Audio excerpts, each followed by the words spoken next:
मैं हूं राजेश डामर, पब्लिक वॉइस में आपका बहुत बहुत स्वागत है।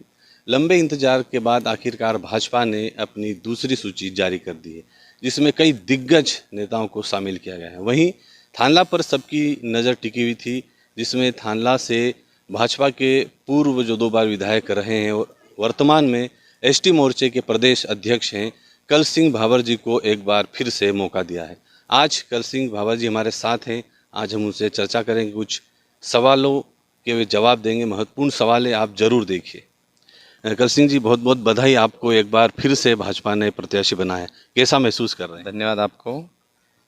महसूस तो जैसा हमेशा करता रहता हूँ, और पार्टी का सिपाही हूँ, इसलिए पार्टी ने जो निर्देश दिए हैं उसका काम करेंगे।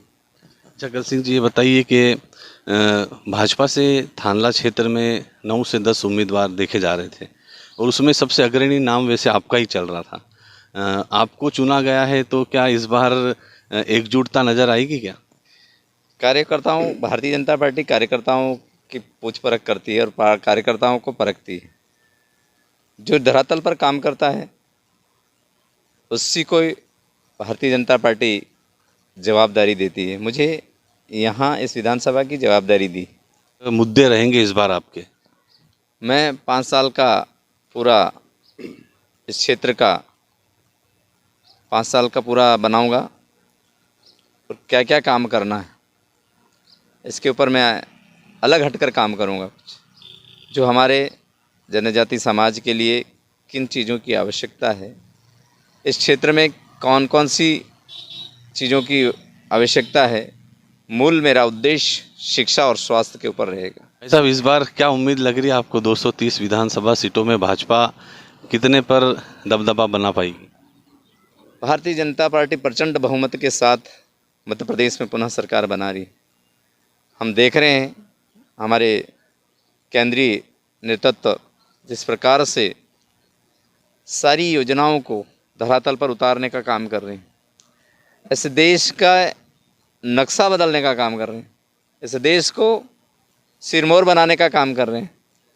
वही काम हमारे मध्य प्रदेश में शिवराज सिंह जी चौहान सरकार कर रही है, और यहाँ पर हम 150 से ऊपर सीटें जीतकर पूर्ण बहुमत के साथ भारतीय जनता पार्टी सरकार बनाने जा रही है। आखिर थानला विधानसभा में प्रत्याशी तय करने में समय क्यों लगा?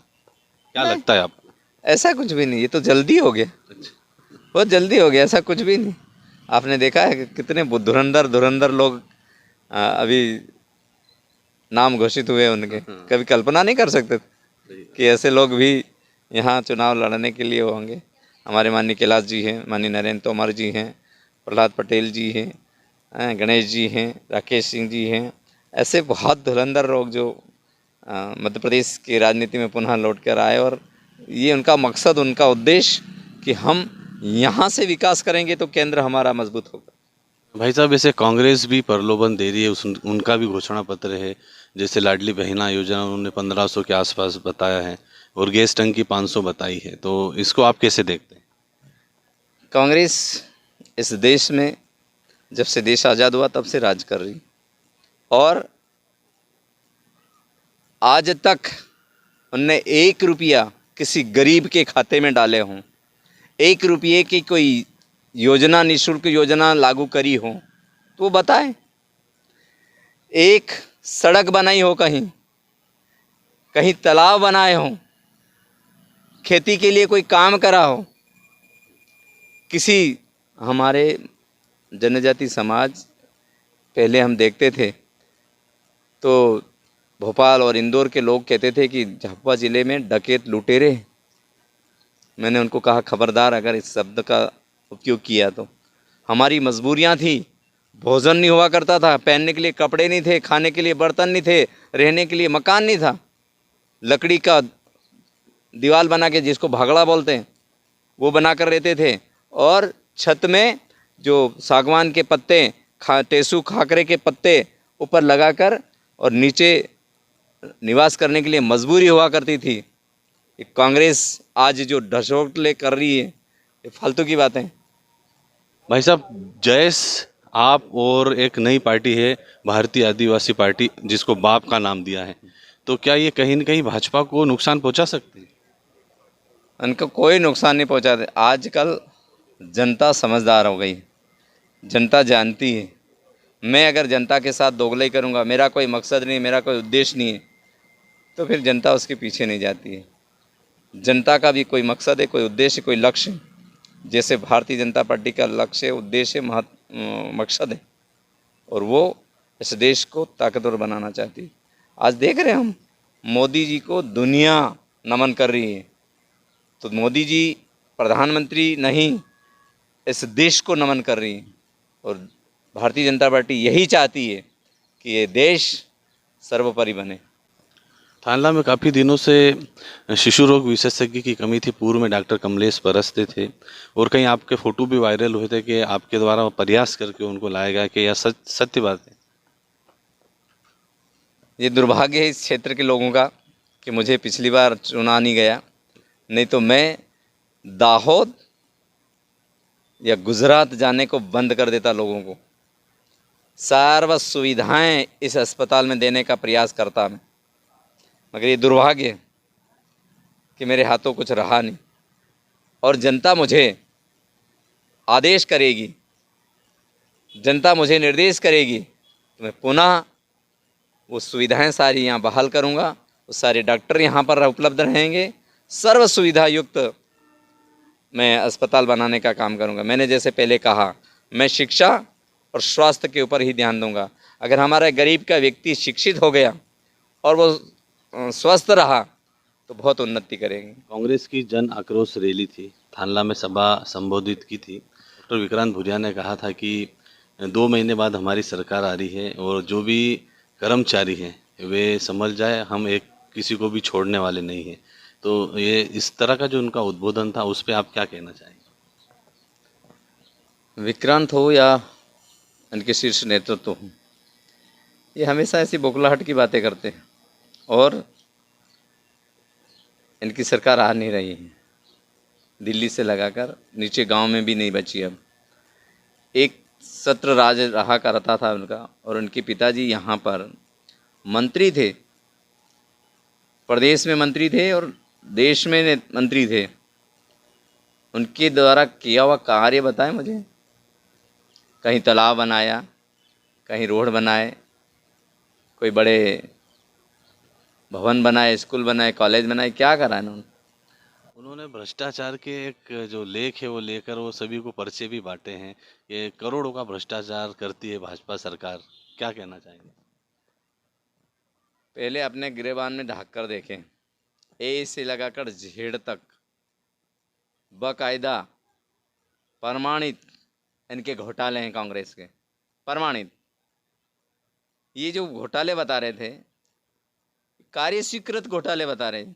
मैंने अगर समझो कोई तालाब स्वीकृत किया तो वो तालाब बना कि नहीं बना वो बताए ना, और उसको घोटाला बता रहे हैं। शिक्षा के लिए, कोई साक्षरता के लिए पैसा स्वीकृत हुआ, उसको घोटाला बता रहे हैं। साक्षरता के लिए इन्होंने घोटाला करा था, आखरदेव लगाए थे, तब मैं पुलिस में था।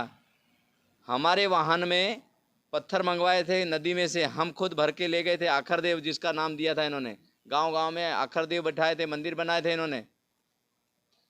वो आखरदेव क्या हुआ उसका?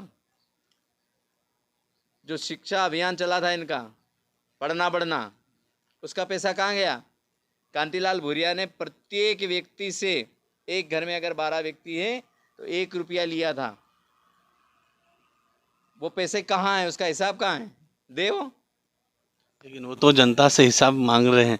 भाजपा सरकार ने जो भ्रष्टाचार करा पूरी सूची बना रखी उन्होंने, और जन आक्रोश रैली में वो सबको पर्चे बांट रहे थे, बता रहे थे। तो क्या भाजपा ने सच में ऐसा कुछ किया है?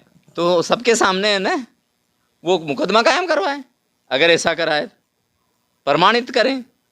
हमने काम स्वीकृत किए, लाइट का काम स्वीकृत किया, उसको घोटाला बता दिया। शिक्षा के लिए पैसा स्वीकृत किया, उसको घोटाला बता दिया। मैंने यहाँ 46 करोड़ के स्कूल का स्वीकृत करे, क्या ये घोटाला है? देखें आप, भवन बड़े बड़े आलीशान भवन बनवाए। कड़वा सच है इसको अगर कहना चाहें तो। पूर्व में जब आप चुनाव लड़े थे उस समय बागी उम्मीदवार आपके सामने खड़े हुए थे, जिनकी वजह से शायद हो सकता आप चुनाव हारे। क्या इस बार भी ऐसी स्थिति हो सकती है? अभी आपने देखा है जो लोग उनके साथ थे वो खुद कह रहे हैं कि ऐसा नहीं करेंगे। क्यों? कि भारतीय जनता पार्टी ने जो करा है उसमें हमारी चूक हुई है, हमें भुगतना पड़ा ये 5 साल। अब हम किसी भी निर्दलीय को वोट नहीं देंगे, हम भारतीय जनता पार्टी के कमल के फूल को ही वोट देंगे। सभी मतदाताओं ने तय कर लिया। नेता हो सकता है किसी कारणवश नाराज़गी होगी, मगर हम उनसे भी बात करेंगे, उनसे भी मिलेंगे और हम सबका, जैसा हमारे यशस्वी प्रधानमंत्री नरेंद्र मोदी जी कहते हैं, सबका साथ सबका विकास, अगर सबका विश्वास जीतेंगे तब जाकर हम ऐसे देश को आगे बढ़ा सकते हैं। भाई साहब, एक अंतिम सवाल है कि कांग्रेस से इस बार उम्मीद जताई जा रही है कि जितने भी सिटिंग एमएलए हैं उन्हीं को प्रत्याशी बनाएगी कांग्रेस। स्वाभाविक है कि वीर सिंह भूरिया थानला में विधायक हैं, तो आप इस समय में उनको किस तरह से मानते हैं और आप जीतेंगे, कितनी उम्मीद है आपको? वीर सिंह भूरिया ने जिस प्रकार से यहाँ लोगों के साथ छल कपट किया है, जग जाहिर हो गया। आज लोग ऐसी, मेरे पास प्रमाणित 8 गांव के नाम हैं जहां डीपी लगाने के नाम से पैसा लिया और वो लोग आज मेरे साथ हो गए। ऐसी कई, हम देखा होगा कल आपने मेरे साथ सरपंच 2 सरपंच आ गए, उसके बाद 2 सरपंच 15-20 दिन पहले माननीय शिवराज जी के हाथों हमारे प्रदेश अध्यक्ष जी ने उनको माला पहनाकर भारतीय जनता पार्टी में लिए। ऐसे 4 सरपंच आ गए, 10 सरपंच ऐसे हैं अभी भी तैयार, और मैंने कहा अभी रुको। तो वीर सिंह जी ने जिस प्रकार से यहाँ की जनता के साथ छलावा किया, धोखा किया, जनता समझ गई। इस बार मतलब आपको उम्मीद है कि आप अच्छे मतों से जीतेंगे? हाँ, जनता का भरपूर साथ रहेगा और मैं हमेशा जनता का सेवक बनकर काम करता हूँ, जनता के साथ रहकर काम करता हूँ। आपने देखा होगा मैं बच्चों के साथ बच्चा बन जाता हूँ, विद्यार्थियों के साथ विद्यार्थी बन जाता हूँ, शिक्षकों के साथ शिक्षक बन जाता हूँ और बुजुर्गों के साथ मैं बुजुर्ग के रूप में व्यवहार करता हूँ। और आज भी बच्चों के साथ खेलता हूँ, मैं बच्चों के साथ रहता हूँ, अधिकतर छात्रावासों में जाता हूँ, उनके साथ भोजन करता हूँ, रहता हूँ। तो ये थे अधिकृत प्रत्याशी, पूर्व 2 बार विधायक रह चुके, वर्तमान में एसटी मोर्चे के प्रदेश अध्यक्ष कल सिंह भाबर जी, जिनका इंटरव्यू आपने सुना। अपनी राय कमेंट बॉक्स में ज़रूर बताएं कैसा लगा आपको ये इंटरव्यू। धन्यवाद।